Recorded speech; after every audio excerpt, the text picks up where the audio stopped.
পড়ে গেলে কি হবে? চলো মা, চলো চলো চলো।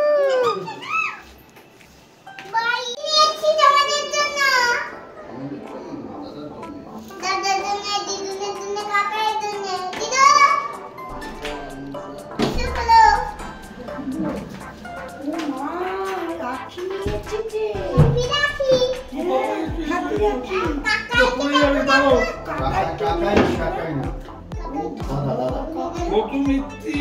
দাদাকে চলো, দাদাকে বলো। দাদা জেঠু স্নান করেছেন?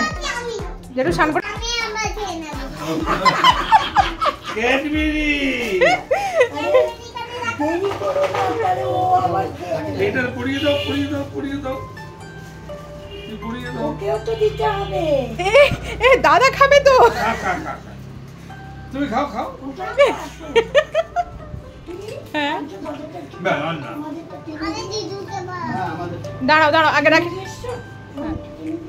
ওই দরজা ভেজিয়েছো জেঠিমার দরজাটা? আচ্ছা আগে পুজো দি। আরে খাও না। আরে ঠাকুরকে দিয়ে দিই। শোনো শোনো, আমার কথা শোনো। এটা তো আমরা তুমি আর আমি দুজনে খাবো। দুজনে ভাগ করে দাও না, দাও গো, ছাড়ো। দাও না। দাঁড়াতে পারে? ও বাবু জানি। ওদিকে উল্টো দিকে বাবা, না না এইদিকে